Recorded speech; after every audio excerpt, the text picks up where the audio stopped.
น้อมใจอภิวาทขอบุญสุขใจสุขกายไหว้พระขอพรองค์พระเจ้าทันใจหลวงพ่อประเสริฐเจริญพรอวยชัยให้ท่านสุขใจทั่วกัน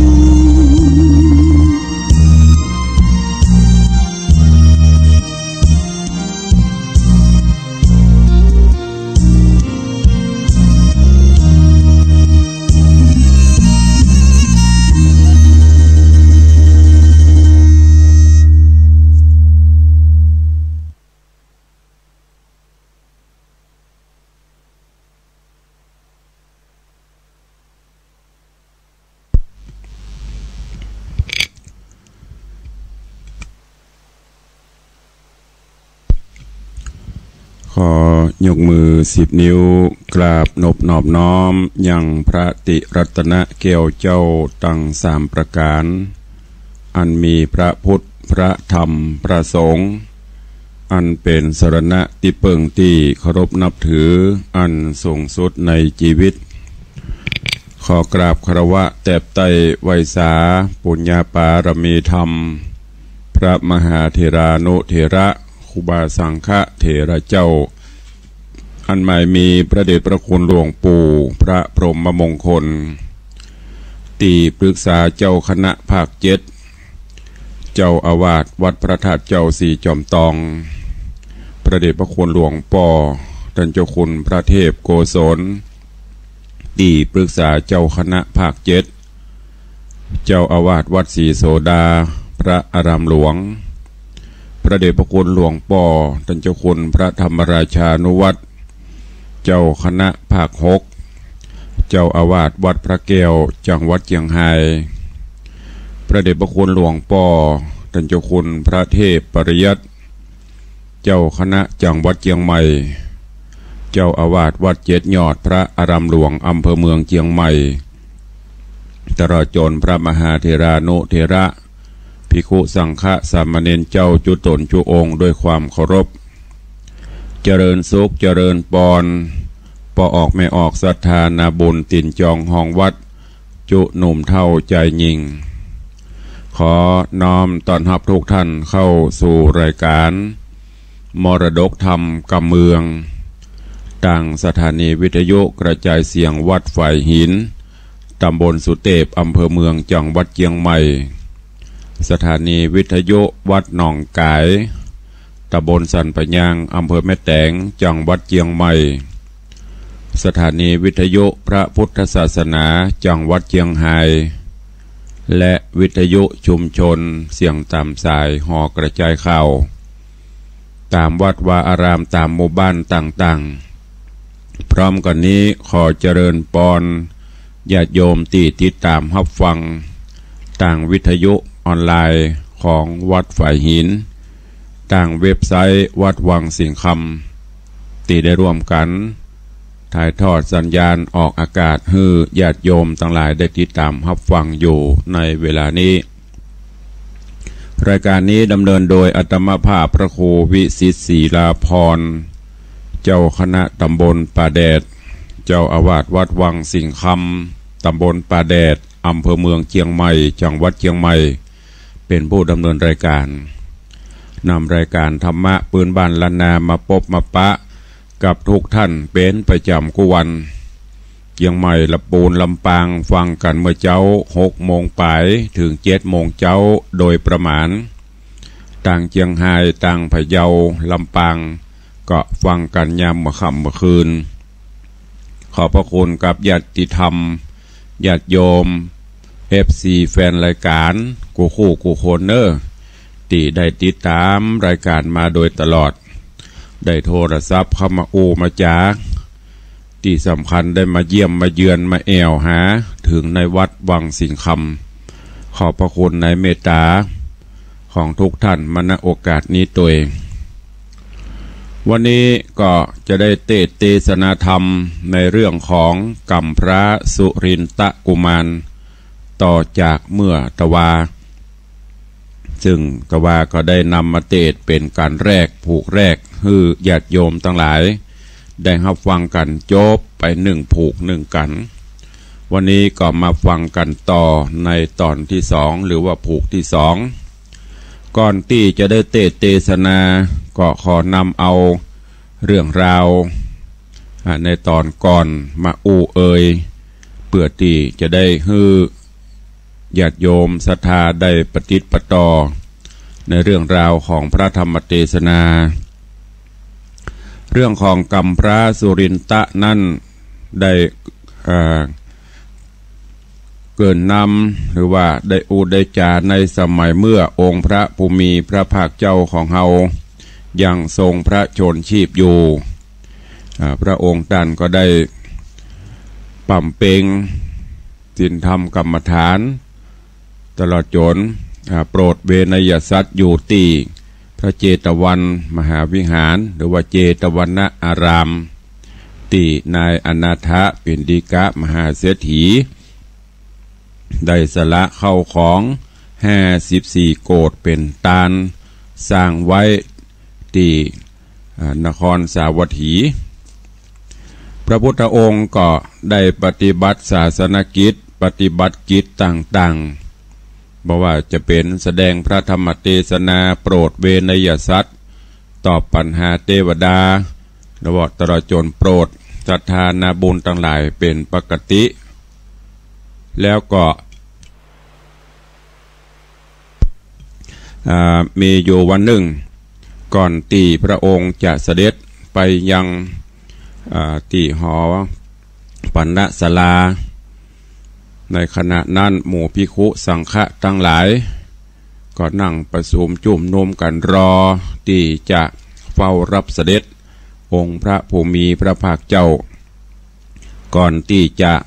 เสด็จนั่นก็ได้ได้ได้จากันถึงเรื่องนานาต่างๆและโดยเฉพาะก็ได้ยกเอาเรื่องของเทวทัตที่ได้มาคล้ายๆอย่างเป็นเพิ่นฮ้องว่าเป็นคู่ปรับกันมาโดยตลอดในขณะนั้นพระองค์ท่านก็ได้ยินโดยหูทิพย์ของพระองค์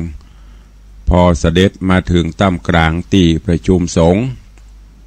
ภิกขุทั้งหลายก็น้อมกราบวันตาด้วยความเคารพนอบนบบูชาแล้วก็ดักปิ้งพุทธเจ้าก็เลยถามว่าเหมือนยังได้ยินแว่วๆตะกี้ท่านทั้งหลายจากันเรื่องอย่างพอเฮามาถึงก็ปากันเงียบภิกขุตนอาวุโสก็ได้ยกมือขึ้นกราบวันตากราบทูลพระภูมิพระภาคเจ้าพระองค์ก็เลยบอกว่าท่านทั้งหลายเรื่องราวต่างๆเหล่านี้มันมีมาใบใจสมัยปัจจุบันนี้อดีตการที่ผ่านมาก็มีแบบเนี้ยจากนั้นก็ตุ่มหิภาวะบ่ปากภิกขุตนฉลาดผู้เฒ่าผู้แก่ก็กราบทูลขออาราธนาองค์พระภูมิพระภาคเจ้าได้นำเรื่องราวนั้นมาเทศนาฟังหลังจากนั้นพระองค์ก็ได้ยกเอาเรื่องราวที่ผ่านมาเทศนาภิกขุทั้งหลายได้รับฟังว่าในอดีตการเมินมันนักแกก็มีเทวทัตใจบาปเนี่ยมาคอยปองห้ายเฮาตลอดเกิดมาจัดใดก็ได้ในอดีตชาติปางก่อนนั่นเฮาได้เกิดมาเป็นลูกชายของแม่คือสามาวดีที่ในเมืองปุระนครซึ่งเมืองปุระนครนี้มีพญาเจ้าเมืองชื่อว่าพญาสิริมิถิราช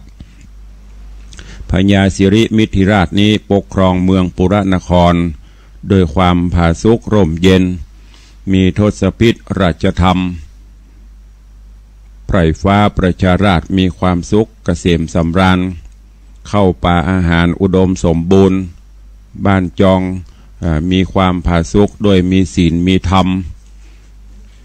ในคณะนั้นก็ ที่เมืองปุระนครคือพญาสิริมิถิราชนี้ก็มีลูกสาวอยู่คนหนึ่งชื่อว่าจันตะสามาวดีจันตะสามาวดีลูกสาวพญาเจ้าเมืองนี้เป็นผู้ที่มีศีลมีธรรมเป็นผู้ที่มีผิวพรรณวรรณะสวยสดงดงามงามตึงกายงามตึงใจอยู่ปกครองกันมาอยู่ด้วยกันมาด้วยความสุขบานหวานใจบอกการในขาย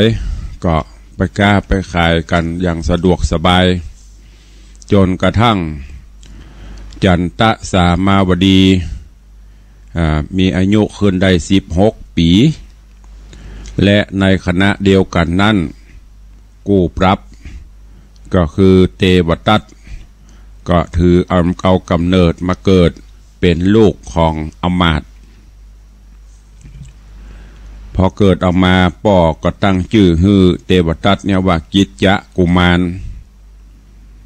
กิจจกุมารก็เจริญวัยขึ้นใหญ่มาจนอายุไต่เต้าได้18 ขวบเข้ามาตึงป่อพญาหรือว่าเจ้าเมืองก็มีอาทยาตั้งฮือเป็นเสนาที่อยู่กำบัลลังก์ของมหากษัตริย์ย้อนกล่าวถึง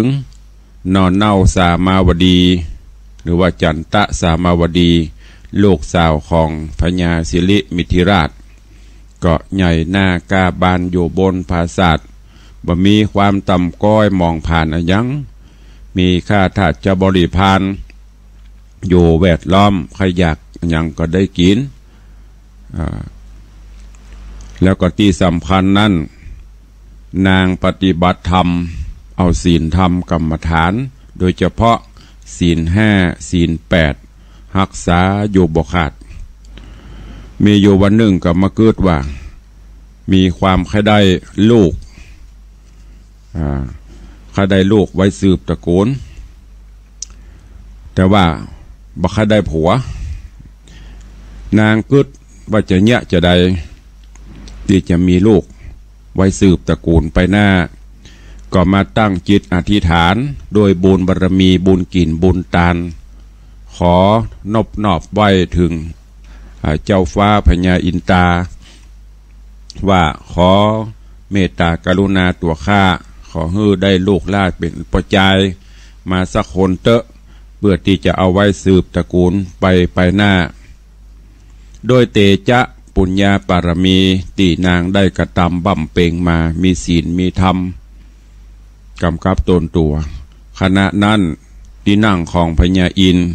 คือหินปันตุกรรมปละศิลาอาจจากที่เกยอ่อนหนุ่มสุขุมานก็มาฮ้อนแข่งกระดังองค์อมรินทร์พระอินทร์เจ้าฟ้าก็ได้ส่องหูเลื่องหันส่องลงลังลุ่งลุผ้าในจุมปูโลกลานี่มีไอ้อย่างเกิดขึ้นกะกับผู้มีบุญส่องไปส่องมาก็หันว่าสามาวดีจันตะสามาวดีมีความปรารถนาข้าได้ลูกข้าได้ลูกไว้กับตัวนางก็ซ้ำบ่มีผัวมาก่อนเหียซ้ำมามีเจตนาข้าได้ลูกพญาอินตาก็เนี่ยจะได้ไปจ้างเนี่ยผู้มีบุญก็จำเป็นที่จะต้องสนองก็เลยเสด็จไปสู่ยังสวรรค์จันตุสิตา แล้วก็เข้าไปกราบเทวบุตรตนวิเศษตนเลิศเพื่อที่จะขอลงไปเกิดในลุ่มฟ้าที่นางนอล่าสามาวดีได้ขอเพื่อสร้างสมปานเตื่อมปารมีญาณจากนั้นก็ไปหันนอโปธิญาณของเฮา ก็กำลังปั่มเปงบุญบารมีอยู่สวงสวรรค์จันฟ้าก็พญาอินตาก็ไปกราบทูลเสด็จลงมาโปรดมนุษย์เอากำเนิดปฏิสนในต้องของจันตะสามาวดีขณะที่กำลังลงมานั้น นางจันตะสามาวดีก็มาฝันโอ้ฝันเป็นตุเป็นตะฝันว่ามีจ้างเผือกแก้วงางอนเจือกหนึ่งตัวหนึ่งโอ้เสด็จเตียวมาย่ำมายีกำแพงเมืองฮือแตกเปปังแตกหน่อยไปหมดแล้วบ่เมินบ่นานก็กำแพงนั้นก็ ปีกมาเป็นกำแพงแก้วเหมือนเก่าเหมือนเดิมป่ายปอมีจ่อมีตุงปักตามบังต่างๆเป็นระเบียบเรียบร้อยพอสวยสดงดงามดีวันได้ตัวอี้จันตะสามาวดีก็สะดุ้งตื่นพระอาทิตย์ก็ใส่ส่องพอดีนางก็ปฏิบัติเหมือนเดิมก็คือใส่บาตรตามยามเจ้า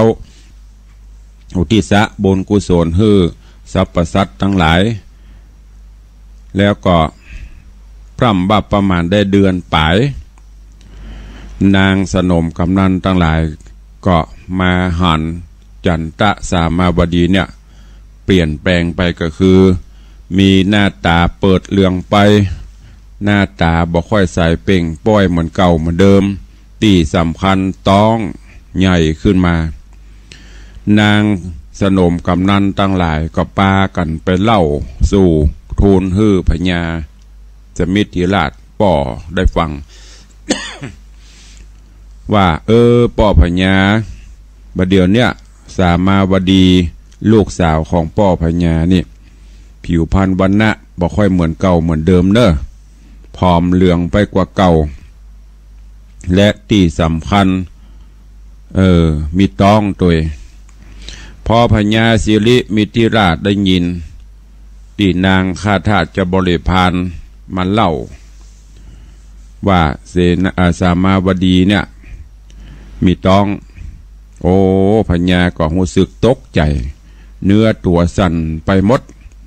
ก็เลยบอกคือโอ้ลองไปห้องลูกข้ามาล้อจะได้ถามพ่อพญาสิริมิธิราชก็ไปห้องใจเสนาใจฮือสนมกำนันไปห้องสามาวดีก็มาเข้าเฝ้าป่อก็ถามว่าลูกเฮ้ยเป็นยังเขาว่าแต่กาว่าเจ้าเนี่ยยังมีต้องใหญ่มีไผ่ผู้ใดกาลูกพญาต่างบ้านต่างเมืองกาหรือผู้มีฤทธิเดชเตจะมากาดังอากาศหรือวัดทิพญาธรกาปอมเป็ดหน้ามาเป็นจู้กับเจ้าก่อขอเล่าขอบอกให้ปอบฟังเตอะจันตะสามาวดีก็ได้ตอบคำถามของป่อโดยบรรจุบรรลัยบ่มีบางอำอย่างแจ้งให้ป่อได้หูในขณะน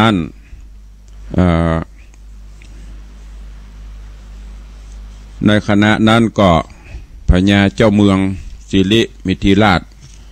ก็บ่ฮู้จะเนี้ยจะใดก็มาสั่งเวทใจว่าเป็นสันใดกะก็ว่าเป็นอุบาทเป็นอันยังกะวิบากอันยังที่จะมาปะมาปบเฮาคือลูกเฮาเนี่ยมีลูกมีเต้ากระเปิ้นพญาเจ้าเมืองก็มีความกังวลใจหัวอกนี่โอ้ตุบตับกึดว่าจะเนี้ยจะใดมันเปลี่ยนจะใดมันมีอย่างเกิดขึ้นก็เลยห้องอมาตย์โหราหรือว่าโหราจารย์ประจำสำนักคือขจายเข้าเฝ้าด่วนจากนั้นก็ถามหมอโหราว่าลูกข้าเป็นจะอี้มันมีไอ้หยังจ๊ะป้าหมอโหราหรือว่าโหนก็มาขีดเขียนแต่งเลิกผ่านนาทีวันเดือนปีต่างๆลงไปแล้วก็คิดคำนวณ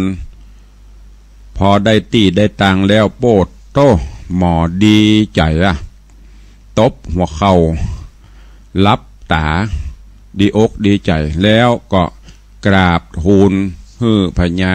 สิริมิธิราชว่าโอ้ท่านเจ้า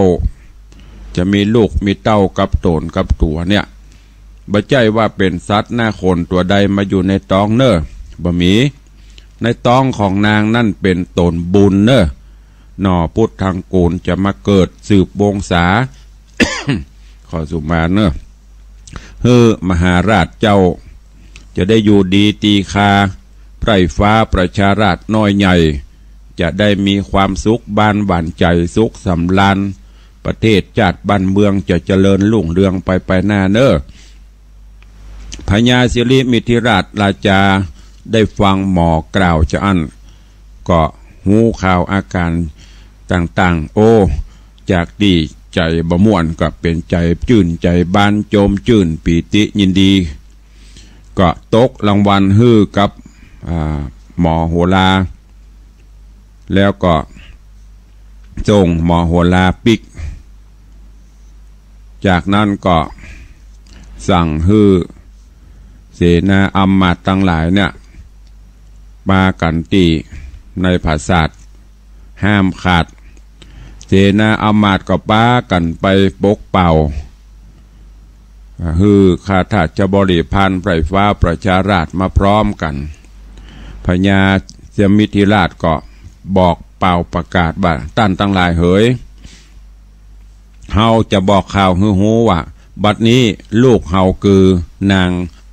จันตะสามาวดีเนี่ยนางมีตองเนอะมีลูกไว้กับตัวแต่นางบ่มีผัวมาอยู่ตั้งแนบข้างมาอยู่สร้างกัญญาเนอะจะเนี่ยสดายจ้าขอฮื้อช่วยกันพิจารณาโลแล้วก็ช่วยกันจี้ช่วยกันบอกเพื่อบ่ฮื้อหนีตามแบบเบ้าโบราณตามฮีดเก่าที่ได้ปฏิบัติกันมาขณะนั้นเข้าตังของกิจจะเสนาหรือเตวตัตตีลงมาเกิดนั่นเสนาอมาตย์ผู้ฉลาดยังบัตันได้อูเตื้อกิจจะเสนาผู้ใจบาปหยาบจ้าบ่ฮู้จักบาปบ่ฮู้จักบุญก็กราบทูลฮื้อกับพญาสมิถิราชว่าโบราณเพิ่นบอกมาแต่เดิมว่าดอกไม้บ่มีแมงเพิ่งแมงปู่บินจับอยู่เกสรแล้วก็มียมโสมาสู่มีลูกมูลูกไม้สัตว์ในโลกใต้ก็ย่อมมีการเป็นอยู่เป็นกู้เป็นผัวเป็นเมียตามฮีดเก่าแต่ว่านางราชธิดานี่มีลูกไว้บ่มีผัวนี่กะอันเนี้ยมันจะปาหื้อมองหื้อมัวมีอันอย่างเกิดขึ้นตั้งหน้าเน้อขายหน้าขายตาอันป่ายบปอเป็นลูกเจ้าฟ้าเจ้าพญาแหมจะเป็นที่ละอายแก่ข้ายิงข้าใจตลอดจนต่างบ้านต่างเมืองเน้อเมืองก็จะวินาศชิบหายทวน7 วันไปหน้าเนี้ยโอ้พญาพญาสิริมิถิราชราชาได้ฟังจากที่ดีใจก็เป็นตุกใจแหมะบัพพิจารณาและกำนี้เพราะวิบากกรรมบาปกรรมคงจะเข้ามาตันที่จะต้องได้ปัดได้พรากกันก็เลยถามเสนาอำมาตย์ทั้งหลายว่าแล้วจะฮื้อเนี่ยจะได้เพื่อที่จะฮื้อบ้านเมืองเฮาอยู่สุขสำราญบ่ฮื้อวินาศจะได้โป้นจากอุบาทกรรมนี้ก็ซ้ำเข้าต่างกิจจะเสนาผู้ใจบาปแห่มกิจจะเสนาก็ยอมือยกขึ้นกราบทูลมหาราชเจ้าว่าประเพณีเก่าเฮามีไว้เนี่ยย่อมจะต้องไล่ขับหนีกันโตดมีนักกว่าก็เอาไปฆ่าส่วนนางใส่ใจลูกของท่านนี้ยังบ่ถึงคาดเตื้อกวนที่จะขับจะหนีไปโดยใส่แปรไหลน้ำไปเตอะอันนี้กิจจะเสนาได้กราบทูลตวาได้เทศนามาถึงที่นี่เวลาหมดลงและก็จบไปผูกหนึ่งวันนี้ก็มาฟังกันต่อในเรื่องกัมพระสุรินทกุมารในผูกที่2ตอนที่2ว่าเรื่องราวจักเป็นจะใดจะเจริญปอนญาติโยมทั้งหลายติดตามรับฟังกันในตอนต่อไปณโอกาสบัดนี้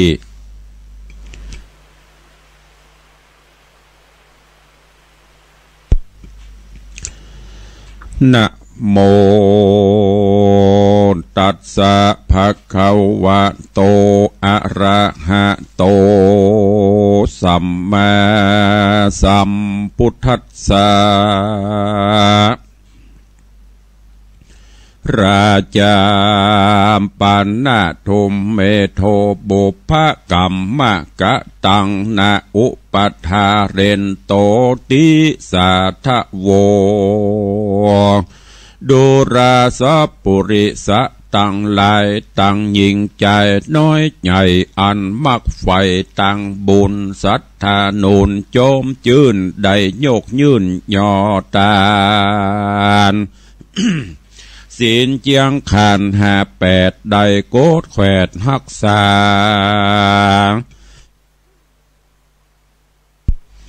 เพื่อเป็นญาณวิเศษป่าโป้นเขตโลกีจุงฟังดีติดต่อตามบาทคอบาลีอันพระมุนีตีไวเตสัตนาไว้เมินมาว่าทุมเมทะราชาดังนี้เป็นตนภิกขเวทดุราภิกขุตั้งหลายตนเป็นสายอริยญาติเชื่อนักปราชญ์รงญาณ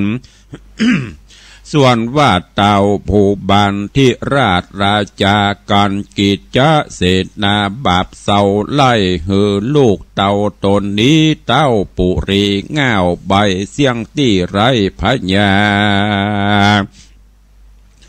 บ่ร่ำเปิงหา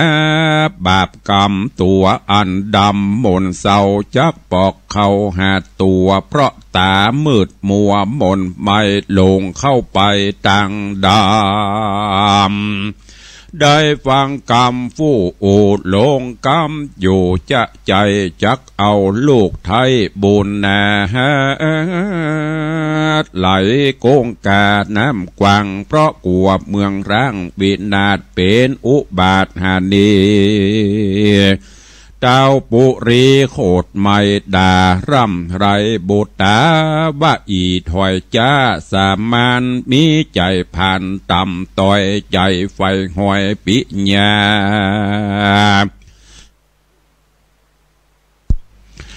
เมืองมุสากูได้อีลูกไทยตัวดีถ้าบ่มีใจใดลักเข้าไปโสมสู่เอาเป็นจู้ในห้องจักมีต้องสันดายหน้าตาเมืองใสเป่งปล่อยแต่ใจถอยเลือนลายเมืองบอกอายเจ้าบ้านจ่าเล่าดันนินตาเป็นลูกพญาเสียเปล่าเป็นลูกเจ้าเสียดายใจหุ่มใจเล่นจู้เลี้ยงไว้อยู่นักดินฮือมันกินเปลืองเขาโตนเต้าเจ้าห่อใจด่าลูกไทยนานนาแล้วเรียกหาพวกน้อยใจบ่ถอยอาธรรมว่าสู่จุงกัดตำอย่าจะมาพร้อมนาจอมการจูงพายผันเร็วไวแป่งเป๊ะใหญ่ไว้ทาก่อนไปนา7 วันแล้วปากันเอาไว้ฟังน้ำใหญ่กงกาไผ่บอบมาแล้วโสดยักมีโตเถิงตาเฮกูจักมาตัดหัวลากเอาตัวไปฆ่าคือความน่าเป็นผีกูเครื่องขีมาดไม่เหตุอีระอีถอยไหลใจผ่านทะรงขับพระปามันต้องใหญ่หาผัวไว้บ่มี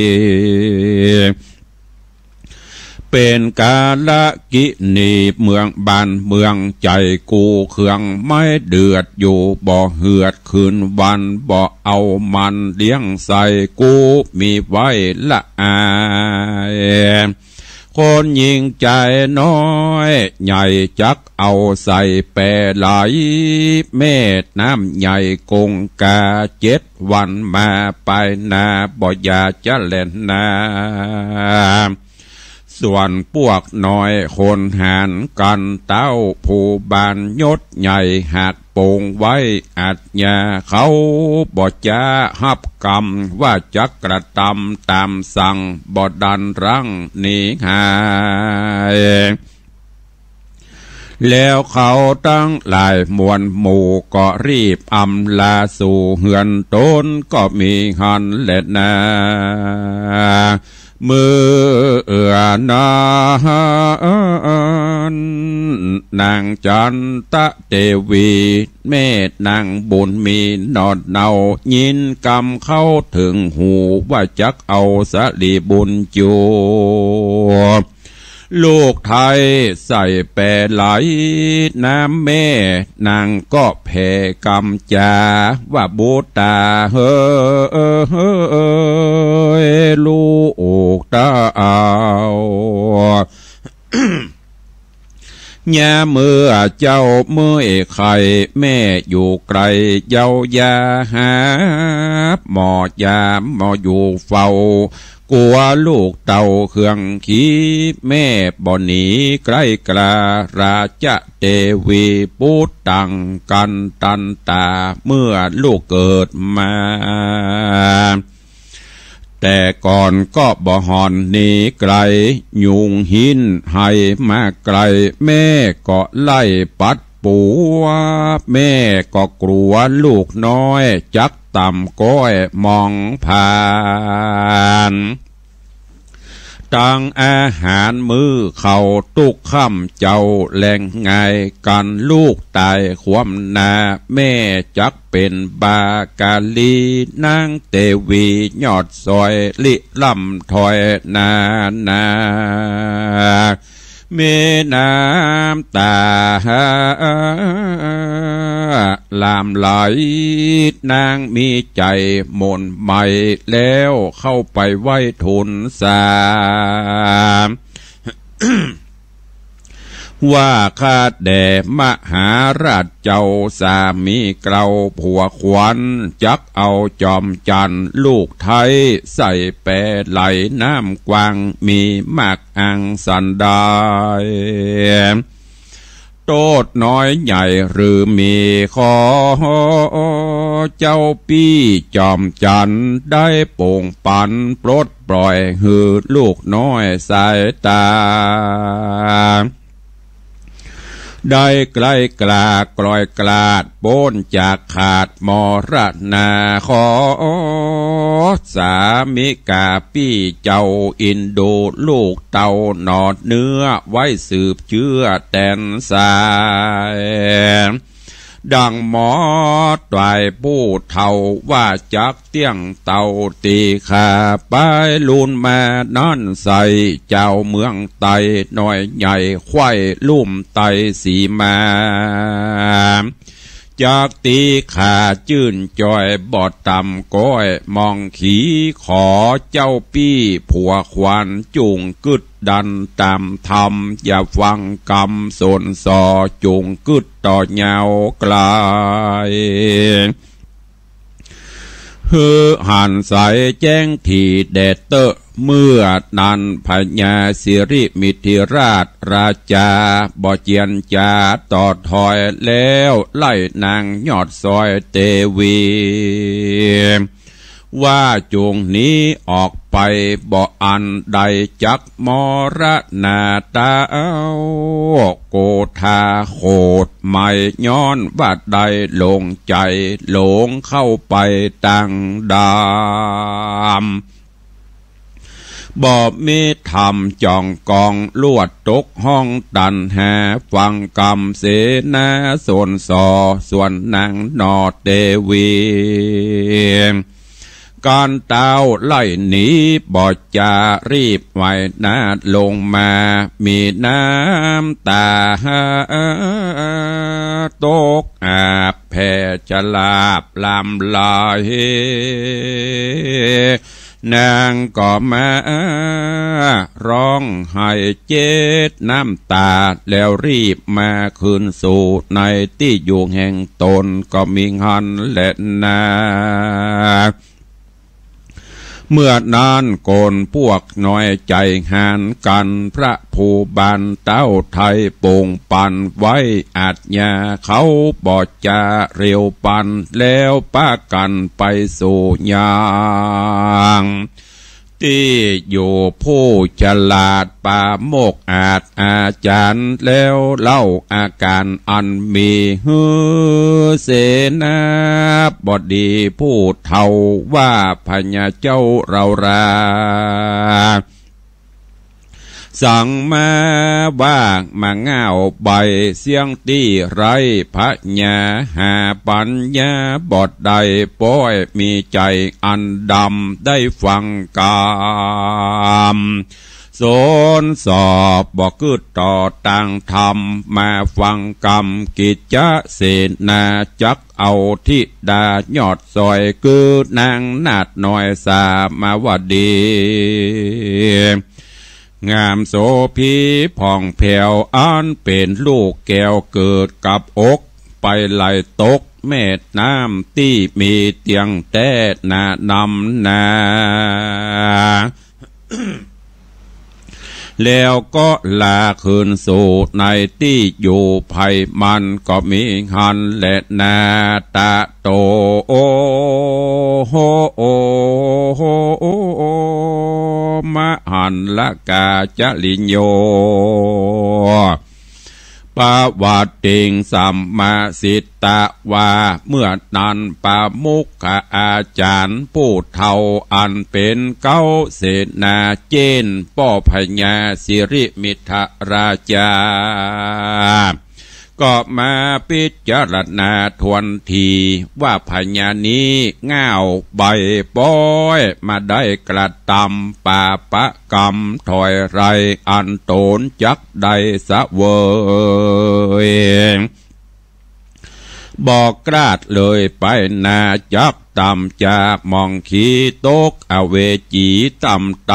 กูจักได้ไปหาแล้วเจียนจะห้ามไว้บ่หือใดกระตามอันเป็นกรรมมนเศร้าแล้วเสนาเท่าอาจารย์ก็ไปนมัสการขับไว้ตนเต่าไทยพญาว่าข้าแด่มหาราชเจ้าปกห่มเกลาเจ้าเมืองข้ายินเคืองบาดไม่เหตุตนเต้าไทยพญาจากเอาโบตานอดเนาอัน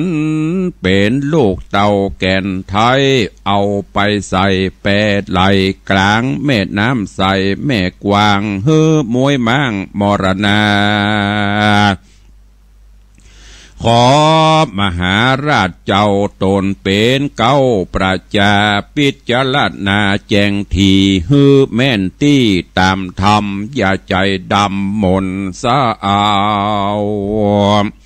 แม่นเป็นเจ้าสะเวยเมืองยะสะเรืองอาจกลาตามีหน้าแต่ใส่พอดหน้าบดใดหันการกรรมโบราณปันแต่ก่อนเจนปูมอนไขการว่าจ้างสารงูเห่าและข้าเก่าเมียแปงสะหายแฝงหยาบจ้าหันแต่หน้าบ่หันใจกันและไผ่ปามมาดยอมบอกกราดชิบหายจ้างปังไปแก่เท่าเกยเลี้ยงเก่าเดิมมาถึงว่างาฮักขาดย้ายย่างบาดโซเซตามอนเสียบอดคางบ่อาจอังมีแห่งเนื้อหนังแห้งเหี่ยวโยนอย่าได้ล้นเข้าไกลเถิงมันโคตรไม่ขึ้นมา ตัวเล่าลาเถิงตายอันงูเห่าเถิงกายเป็นปลาตัวมันแน่น้อยน้อยเต้าปลายก้อยไฟมือ อย่าถือตื้อกำกอดหากมันตอดถึงตายข้าเก่าหลายน้อยใหญ่เกยเลี้ยงไว้เดิมมาก่อนลาสาป้ามาจักเข่าบ่วงบาดชิบหายโขนครวดลายหน่อยใหญ่ของอันใดมีก้าลบหลีกนาลาหนีอันนารีหนุ่มน่าเอาตุกข้ามเจ้าปิงแปงเกยฮักแผงห่วมคางปากมันอ้างเจยบานจากำบานแต่ใส่แต่หัวใจกำสาเอาการภายเข้าอำนาจบอกกึดขวาดสัญญากรรมตันหาตัวกลาเตี้ยงไล่คาบังอาหามเฮตกลาเลือดเดือดไม่จากมีได้เป็นไม้อันสะหายหยาบจ้ามันบาปกลาดนาเตี้ยงจักป่าหืดได้ตกต่ำไตอะบายคนยิ่งใจมวลหมู่อย่าคบสู่คนผ่านมีสันดานต่างบาปวาจาหยาบกระดังจวนไปสร้างบาปหลายจะกลับกายกระเดือดไม่ตกต่ำไตอเวจีกรรมบอดีถอยไรจุงเว้นไว้วางลากันเว้นหมาไกลศอกกันเว้นวอกไกลว่าเว้นคนปาลาดนั่นใส่ฮือห่างไกลแสนโยชน์เพราะมีโทษนำนาขอมหาราชเจ้าตนเป็นเก้าธานีพิจารณาดีแจงทีแกนตามีควักออกเอาบกอกใส่แตนบ่แจ้งเม่นตามธรรมจักเป็นกรรมตอบสายหือตกหายไปลุนบ่อยาจะเล่นนานิธิตังขีญาสังวันนาวิเศษจาห้องเหตุยังธรรมเตศเรื่องกรรมพระสุรินตะกุมารตอนที่สองก็บังโกมโสมเรศเดช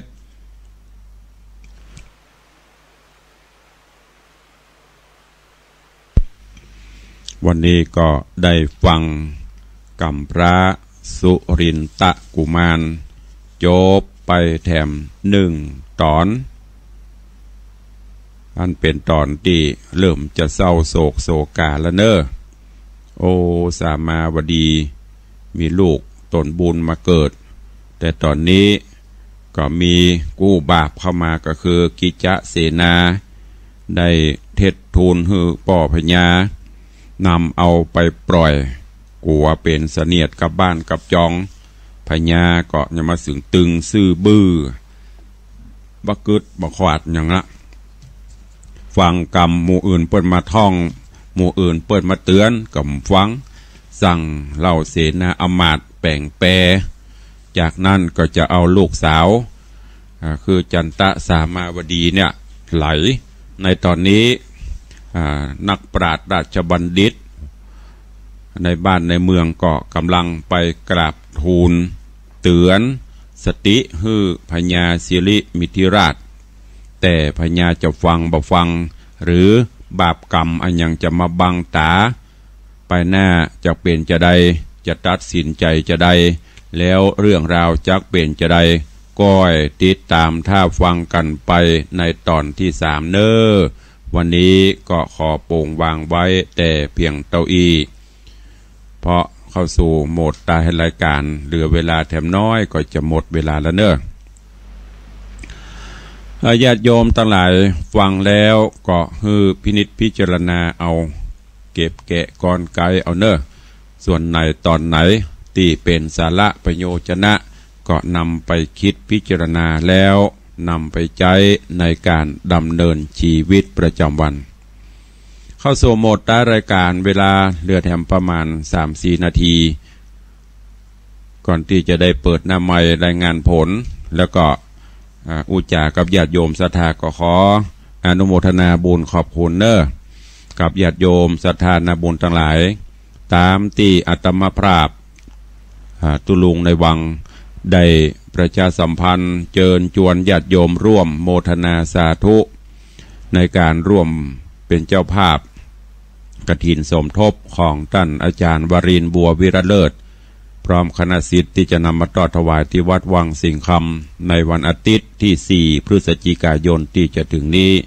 โดยเชิญชวนญาติโยมร่วมบริจาคกฐินสมทบกล่องละ299 บาทก็มีญาติโยมได้แจ้งความประสงค์จำนงเข้ามาหลายท่านหลายคนเจ้านี้ขออนุโมทนาบุญขอบคุณเนออันมีแม่น้อยเมืองเปาร่วมบริจาค1 กล่องแม่พวงเพชรใจเขื่อนแก้ว1 กล่องแม่จันคำแสงบุญ1 กล่องแม่กัญจนาใส่เขียวแม่ทะลำปาง1 กล่อง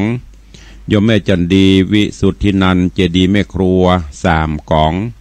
โยมนงเยากันทะ1 กล่อง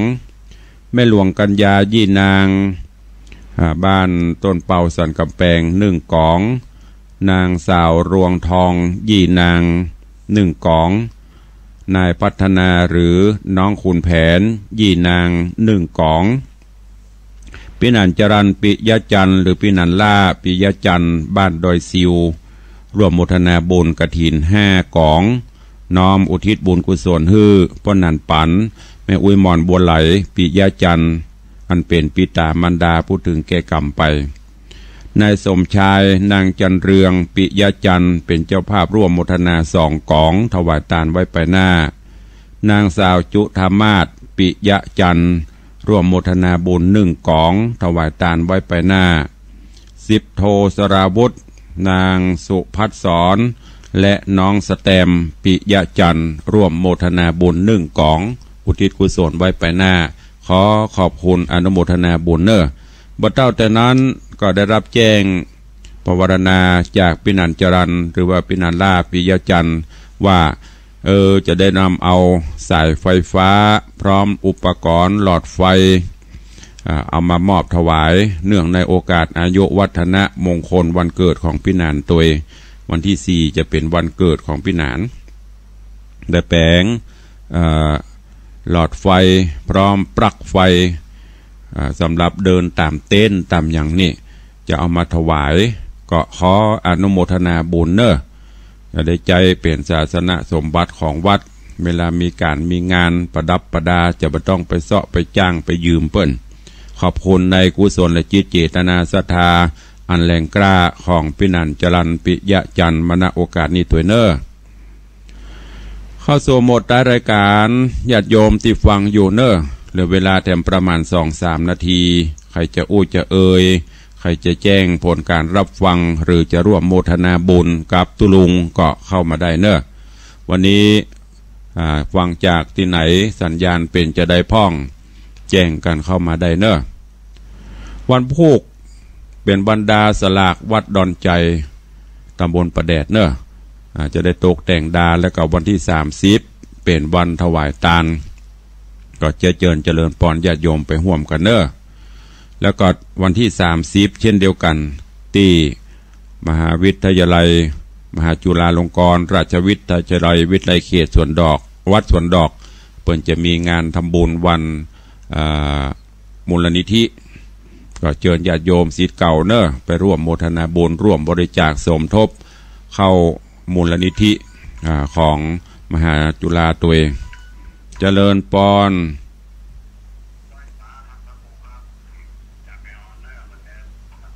ครับผม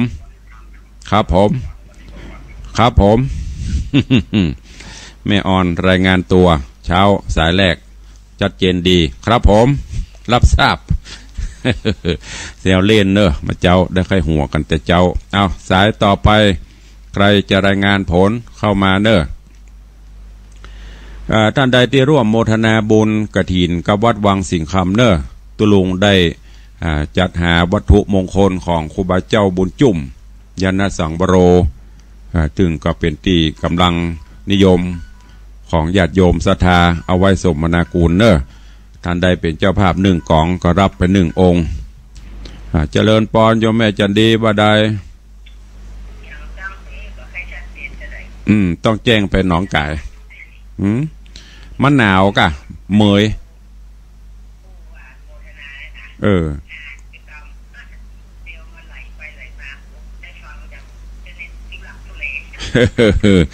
เมยให้ลงหุ้มเสา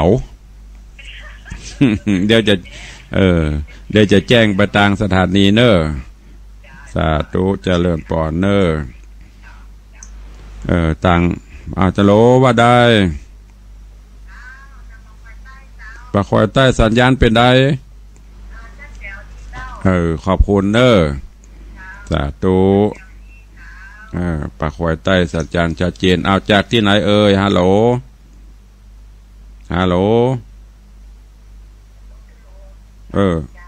ฟังอยู่เนาะไม่ใช่ฟังไปเนาะ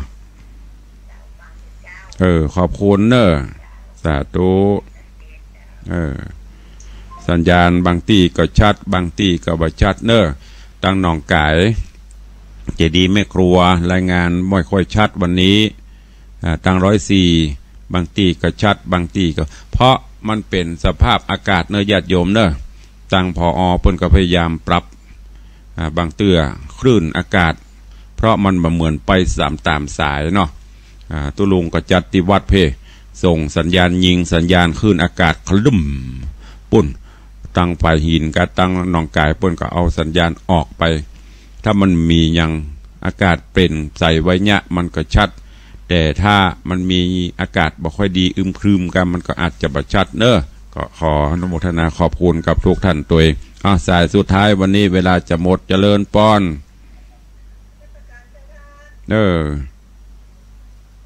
เอาว่าใดว่ามาเลยจากที่ไหนเนี่ย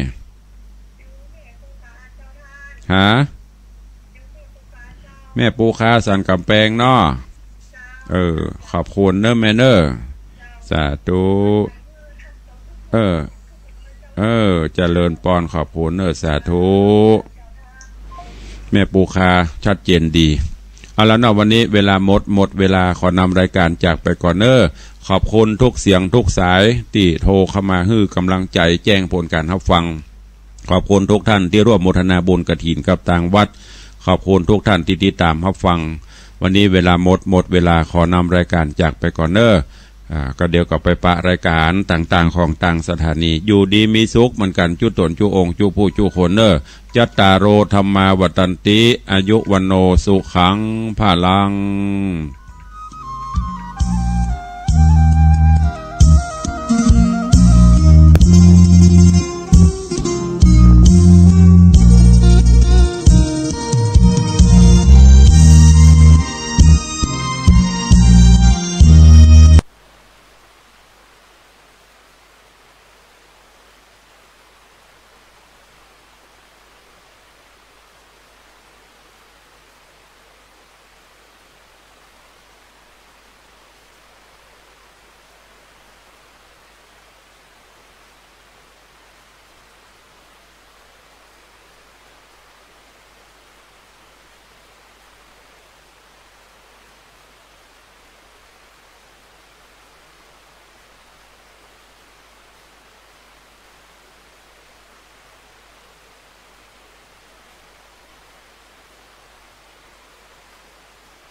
แห่งชาติแต่งตั้งผู้บัญชาการเหล่าทัพคนใหม่ดำรงตำแหน่งในคณะรักษาความสงบแห่งชาติคณะกรรมการการเลือกตั้งพร้อมชี้แจงแนวทางและตอบคำถามพรรคการเมืองในการประชุมร่วมกันวันนี้จีนกับรัสเซียเรียกร้องให้มีการลดหย่อนมาตรการคว่ำบาตรเกาหลีเหนือเดชาพลภัววรานุเคราะห์และซับซิลีแต้รัตนชัยผ่านเข้ารอบก่อนรองชนะเลิศประเภทคู่ผสมแบดมินตันรายการวิกเตอร์โคเรียโอเพ่นที่เกาหลีใต้ต่อไปเป็นรายละเอียดของข่าว คณะรักษาความสงบแห่งชาติมีประกาศที่ 2/2561 แต่งตั้งผู้ดำรงตำแหน่งในคณะรักษาความสงบแห่งชาติโดยเป็นการแต่งตั้งผู้บัญชาการเหล่าทัพคนใหม่มาทำหน้าที่เว็บไซต์ราชกิจจานุเบกษาเผยแพร่ประกาศคณะรักษาความสงบแห่งชาติที่ 2/2561 เรื่องแต่งตั้งผู้ดำรงตำแหน่งในคณะรักษาความสงบแห่งชาติความว่าเพื่อให้การปฏิบัติหน้าที่ของคณะรักษาความสงบแห่งชาติหรือคสช.เป็นไปด้วยความเรียบร้อยและมีประสิทธิภาพอาศัยอำนาจตามความในมาตรา 265 ของรัฐธรรมนูญแห่งราชอาณาจักรไทยฉบับชั่วคราวพุทธศักราช 2557 หัวหน้าคสช.จึงมีประกาศให้ยกเลิกประกาศคสช. ที่ 2/2560 และแต่งตั้งบุคคลดำรงตำแหน่งในคสช.นับตั้งแต่วันที่ 1 ตุลาคม 2561 เป็นต้นไปทั้งนี้ในจำนวนคสช. 15 คน 5 รายชื่อที่มีการเปลี่ยนแปลงแต่งตั้งเข้ามาแทนที่บุคคลเดิมคือปลัดกระทรวงกลาโหมผู้บัญชาการทหารสูงสุดและผู้บัญชาการเหล่าทัพที่จะขึ้นมาดำรงตำแหน่ง 1 ตุลาคมนี้ประกอบด้วยพลเอกนัทอินทรเจริญพลเอกพรพิพัฒน์เบญจศรีพลเรือเอกลือชัยรุตดิษฐ์พลอากาศเอกชัยพฤกษ์ดิษยสุรินทร์เป็นสมาชิกคสช.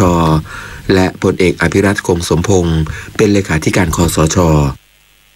สภานิติบัญญัติแห่งชาติเตรียมพิจารณาร่างพระราชบัญญัติทรัพยากรน้ำพุทธศักราชในวาระ 2 และ 3 ก่อนประกาศใช้เป็นกฎหมายเพื่อให้การบริหารจัดการทรัพยากรน้ำเกิดความเป็นเอกภาพและประชาชนมีส่วนร่วม